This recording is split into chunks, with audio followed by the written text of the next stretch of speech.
So before to really step into that, I was more like in this architecture things and all those elements to try to annihilate. You use this word? Annihilate the bad effect of those shock waves. So I developed that on the engine.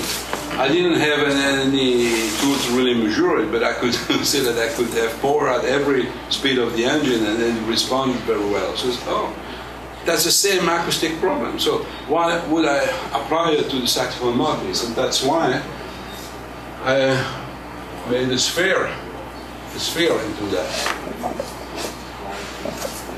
Finally, I realized that this was this section, then I bring it back to this section.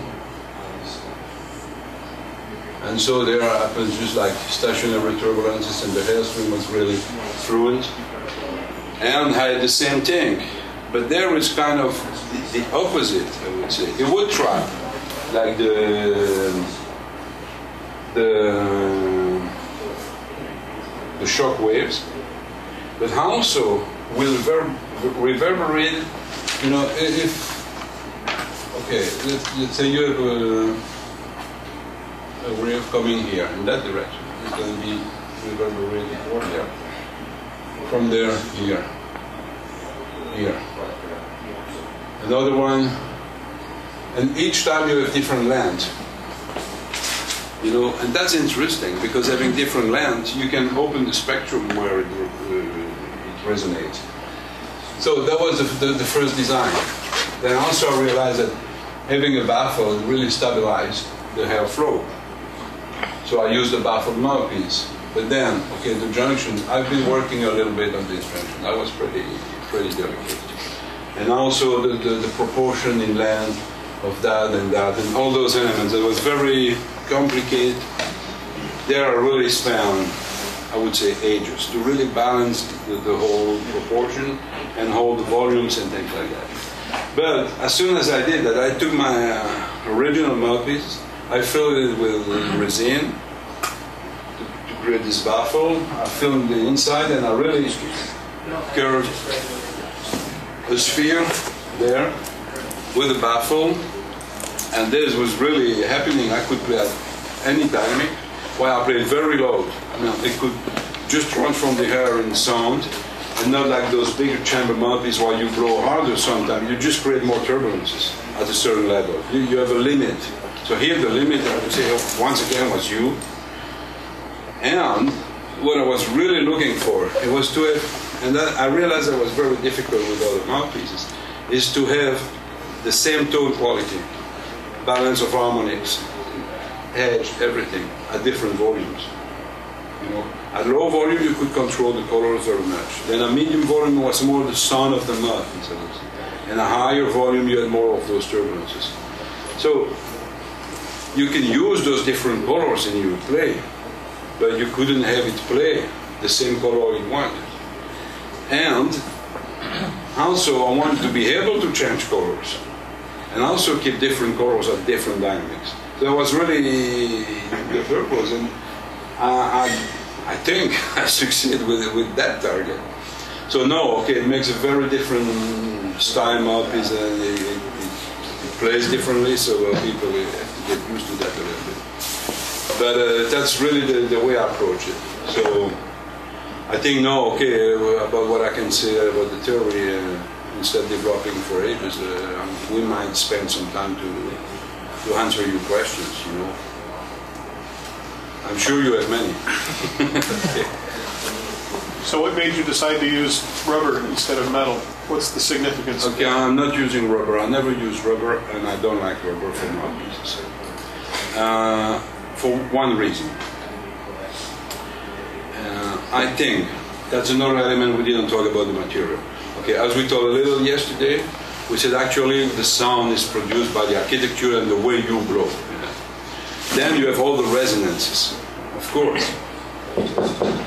This is a sound. If you hit the mouthpiece with wave, it's going to vibrate at the frequency that this material gives you. So there is one particular thing with rubber.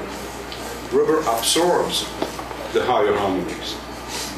In a way, that's why lead auto player, they like rubber mouthpieces mostly, because if they play a bright tone that projects a lot, they will use metal, would be too much of high frequencies. But the rubber, that's a nice thing of the rubber, you just take that away, because it's a soft material and it kills those vibrations. It's a trap for those vibrations, like we can create all the traps, you know. And my idea in developing mouthpiece and sound was to get more, not less. So if I have a lot of high harmonics and I don't want it to sound too bright, I want to add medium and low harmonics to have a full, rich sound. So I've always been trying to develop or use material that were giving more. So that's why I handed up for my custom handmade mouthpiece to make exclusively solid silver for metal mouthpieces, because it's way richer than brass, according to Martin. You can get more warmth anyhow. So you can make an architecture in the mouthpiece that is brighter, but with the warm resonance of the material. You know, if you have a bright resonance of the metal with a bright shape, it's bright on bright. If you have a bright production of sound by the architecture and it's enriched by a warm tone color, you have everything, and you have a sound that is richer and is not hurting your ears. So that was the idea. Instead of, you know, instead of taking half harmonics to add the harmonics that would be missing by another element. And so that's why I use wood. I use grenadier wood. There is a very interesting thing with wood, because we didn't talk about precise dimension, but while you change things inside of that for 1/1000 of an inch, it's even much. For 1/2,000 of an inch, you change frequencies of very high level, even frequencies you can hear. But the rare thing is that they are influential on the other harmonics, because there are multiples. And what is also important is where the harmonics cross. So if you have very high harmonics that are of different frequencies, they will cross with the harmonics we hear at different places, and that will give a different inner vibration. So with the wood, just the material vibrating, you vibrate with so much amplitude that it changes the architecture, because the amplitude of vibration of the wood itself is more than 1,000 of an inch. And then it will change those little higher harmonics that influence the tone color. And you hear an inner vibration that's really particular with wood. If you play like a very, you know, stable note with no vibrator, it's like an inner vibrator, like zzz, there is a burst that change, and really with a lot of life. So actually what I did with this mouthpiece, I also worked a lot on developing a new material for many reasons. First reason, I think it's part of the evolution of the things now. I think we have more possibilities on developing materials. And I tried to rebuild the structure of the wood. So it's a composite material with fibers. And also the density, that's very important also. So this material is the exact density of the wood that I use, the grenadier wood. So the same mouthpiece, the same shape, it's exactly the same way made in wood or made in this bronze material. And the other thing, you know, that was kind of a complaint from some players for the wood, is that it wasn't so much projecting in the high range. It's true, it's a softer material, so it enriched the lower range a lot and it's vibrating, but it's not very, it's hard to bite on the high register if you need to. So I made this material a little harder than wood, and really working on having it very equal in resonance on the whole range. And it's even more equal than wood and much more. So it's hard to say. I wouldn't say it's in between metal and rubber or wood, but it's really a big part of the development of this mouthpiece has been the material. Okay, I didn't know that they were wood. Since they're wood, no, not wood. It's not. No, it's plastic. Oh, it is. It's a composite material.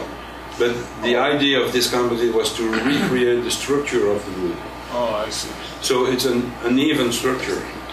It still left some hazardous element.